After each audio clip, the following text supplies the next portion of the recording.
Hi there! Today I'm checking out a 12 string.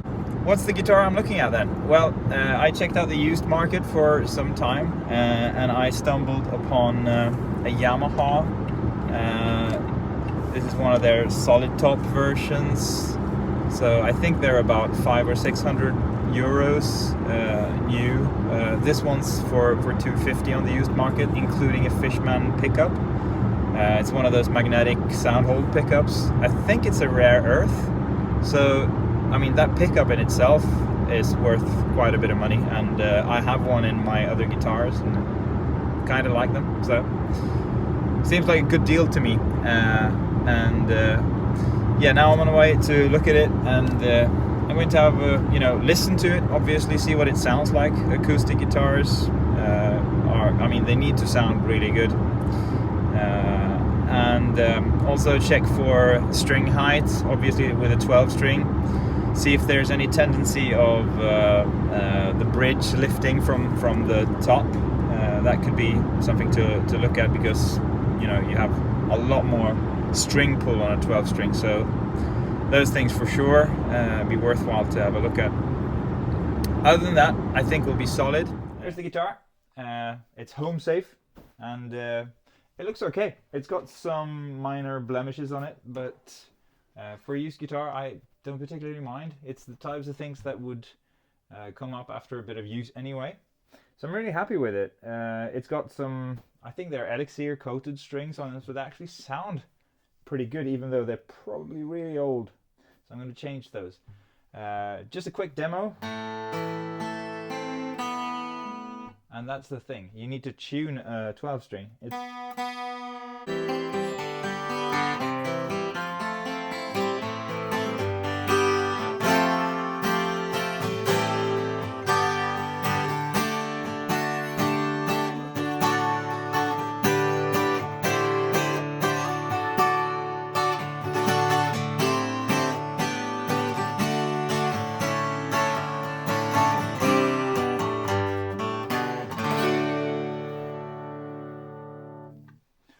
Sounds incredible, this guitar. I really like it.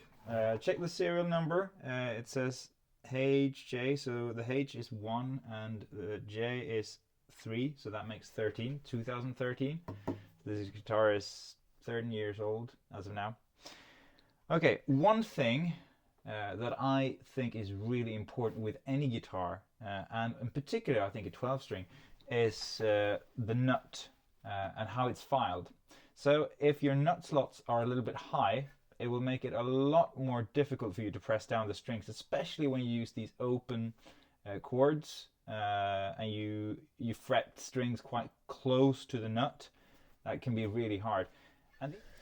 So here we are at the bench, about to take a look at the nut, and here's the nut files that I use. It's a set of Hosco nut files. These are about, I don't know, maybe 80-90 euros for a set, and they've got all sorts of different sizes, ranging from 10 to 56, that is 0.0,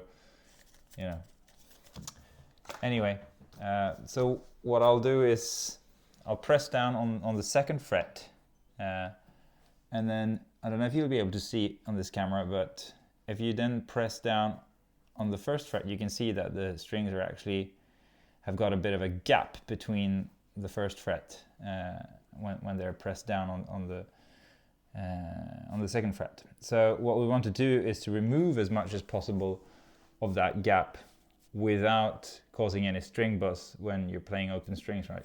So that's what I'm going to do. I'm going to get one of the nut files. I think I'll start with 0.013 maybe. I think it'll be good.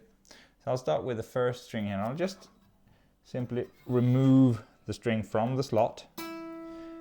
Now we've made the slot open, and I can tell that the file glides kind of easy in this slot. I'll just do a few passes. You got to be careful with this, because if you do too much at one time, your nut is either useless or you'll have to shim it. And then recheck to see. Some people do this with feeler gauges and stuff. I'm not all that fussed about it. I kind of go by eye and feel. But you want to have just on the thinnest string, just the tiniest fraction of a gap left. On the lower strings, you might want a little bit more gap to not have so much string buzz. Okay, I'll keep going with this. Okay, so now I've gotten kind of to where I wanted with the first string out of 12, that is. So if I do this now, I can see that there's a significant difference just from looking at it, from the movement on the first string to the second of this first pair. So now I'll go on and start doing the second half of this first pair. And there's several good things about lowering the slots in the nut. One is, of course, you get a lower string height. You know, usually when you do adjustments, you adjust it down here on the bridge, but this is, you know, just as important as having a low string height at the bridge. So that's the first and most obvious probably thing. The second thing is that your guitar will intonate better, because when you have to press the string down a lot to fret it here at the start, you'll actually bend it out of tune. So guitars that are never in tune, especially with the open cowboy chords, they're usually so because the nut is not filed correctly. And third, tuning stability. The nut might not be filed to the string gauge that you like to use from the factory. And also you can add a little bit of a you see how I kind of bend the file down a little bit like that, which also helps with the string gliding easier in the slot. Also, if you have strings like these ones that bend a little bit, that have a little bit of an angle across the nut, you might also want to try to incorporate that angle into the way you file it.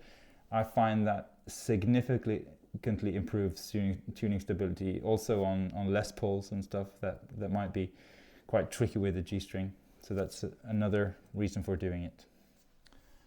Right, so now I have the first pair dialed in to my liking. They sound nice and clean, no fret buzz or anything like that. And you can see that if I press the second fret again and fret the first one here, you can see that there's hardly any gap at all. So quite a small difference that makes a huge difference in playability. Also now if I press the first fret here, you can tell that that's really easy. I just have to press it really lightly, which will help me stay in tune a lot better. Whereas if I press the second pair here, I got to dig into to do that. So if I were to play like a C chord, play the C note here on the B string, that's a significant push that will push them out of tune. I'll keep going. So I told you about widening the slots, or potentially widening the slots to accommodate for the string thickness that you use. So I thought this is a good opportunity to talk about the nut files again. So they come in different sizes.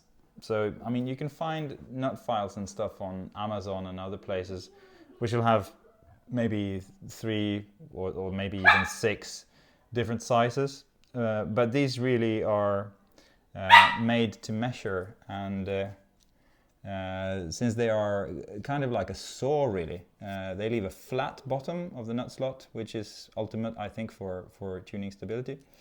And they also have the number written on them. So what I do is I look at the particular set of string that I like to use, the set of strings, and choose a nut file accordingly to that specification.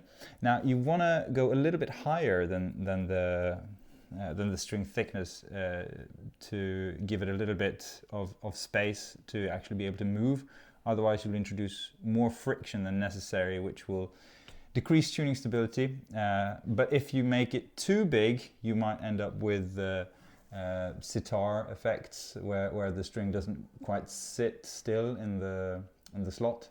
So there's a fine line. So in this particular instance, I'm filing the G string, the wound G string, which is a 0.023, and I'm using the 0.028 gauge for that. So there is also a 0.024, but I think that will just pinch it a little bit too much. So that's my 20 cents on that. Talked about feeler gauges before, so I don't tend to use them, but this is if I use them, this is the one I use, the 0.15 millimeters, because I want a pretty low gap, really.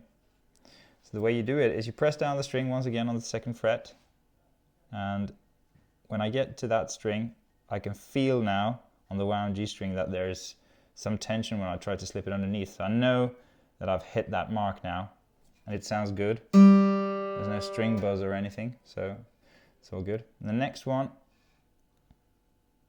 I can just barely feel it. I'm going to take a little bit more of that one, just the tiniest bit, and easy does it. Once again, don't want to go too far. Just 1, 2, maybe 3 for good luck. And we'll see, where did the string end up? There we are. Over there. I'll press it again. Get my feeler gauge. Now I can like feel a distinct click. Still no buzz, so that's all good. There we are, the nut is done, and it feels a whole lot better. It's a whole lot easier to play. I mean, it's still a 12-string guitar, so it's never going to be like a electric with a set of 9s or anything, but it's significantly easier. But like one of the things that I was blown away with is the tuning. Like, it holds its tune superbly now. I've been playing straight for 10-15 minutes and not having to tune the guitar once, and that to me is, you know, the marks of a quality guitar or a well set up guitar. And it also plays in tune well.